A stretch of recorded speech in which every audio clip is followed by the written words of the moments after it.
Hi and welcome to the show. It's great to have you here. Hello, Adam, and thank you for giving me the chance for this interview. Can you please start by providing some background information about you and how you became a music producer? Right, so it all started at a very young age, like my interest with music.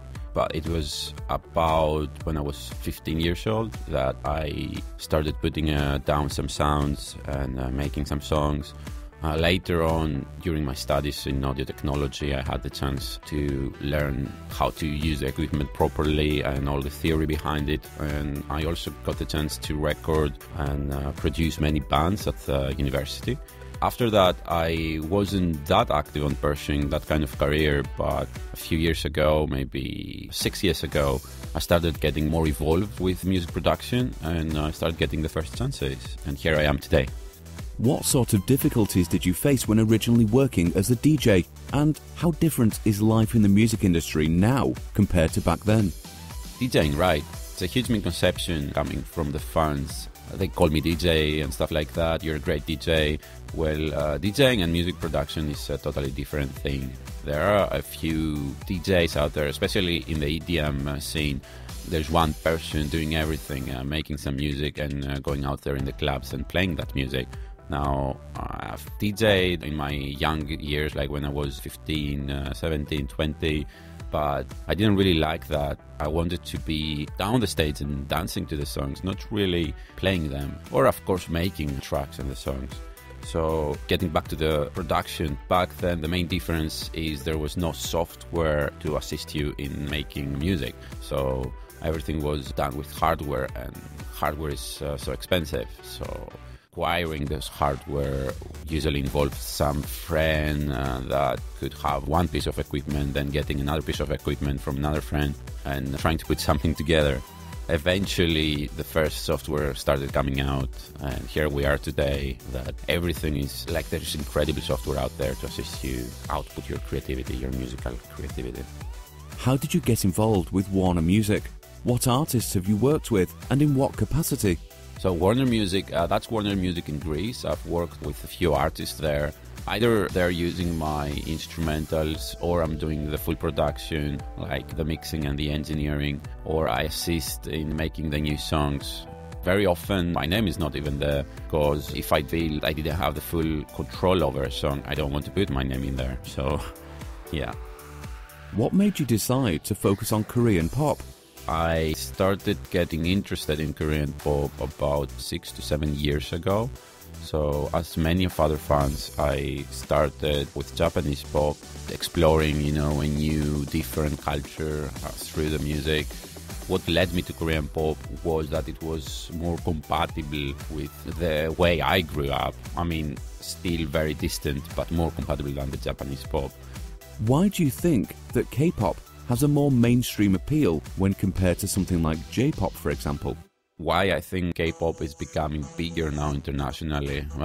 For that reason, it's more compatible. Japan is generally very distant, very isolated. Culture sometimes comes out as a bit weird, where the Korean culture is still understandable by the international fans. So that's why I think K-pop is doing better.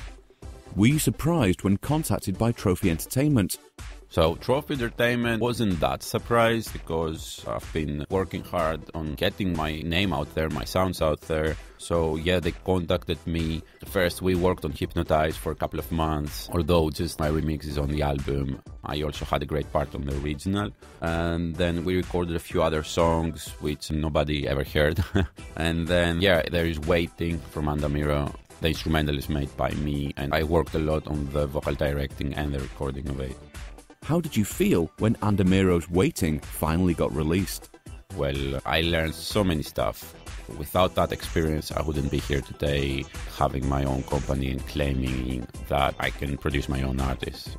I had the chance to learn from some very important people in the industry, those people that almost nobody knows because they have been behind the scenes doing the hard work. So I've worked especially with owner of Trophy Entertainment. He has been in the industry for 25 years, producing some of the biggest groups and names. So just being in the same room with him and working on the production, you can understand how many years ahead I moved when it comes to knowledge and experience.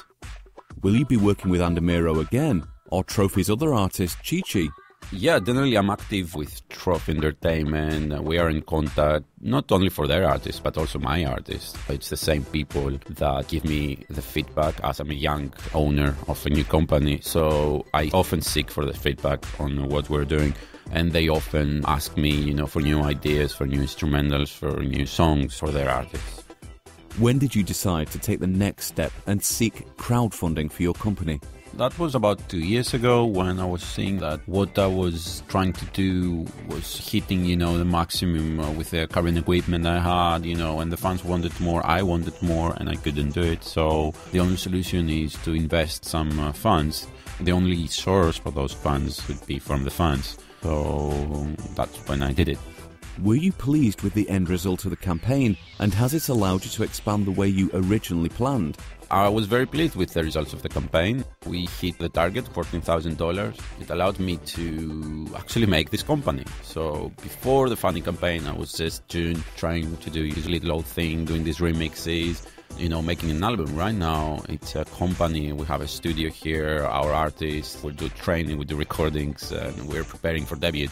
That's how much that boost helped us. It's not just that amount of funds, it's what those funds allowed us to do later on.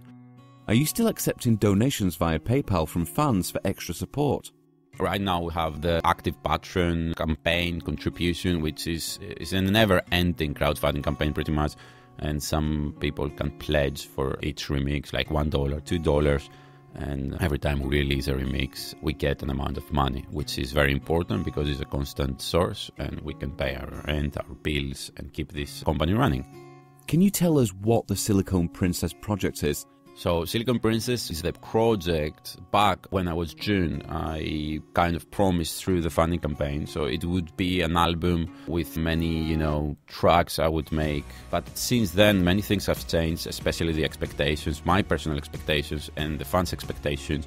After becoming a company, now I have artists, I can record really good tracks. So the Silicone Princess project has changed completely, and it is actually the debut of my artist. So instead of releasing one album called Silicone Princess, we released 2 EPs, which will contain the same amount of songs, like 3 and 3, and that will be Silicone Princess pretty much.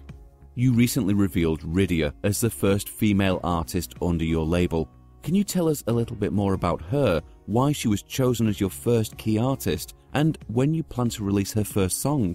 When I was thinking making a company, I needed somebody with a personality, a real personality. So they had to have some other out-of-the-box experience in their lives. So when I was scouting for people, I went around many places that I knew that I could find those people, like from the streets of HaNy, where you can find many indie artists performing there, to bars, to, wherever I knew there was a live performance.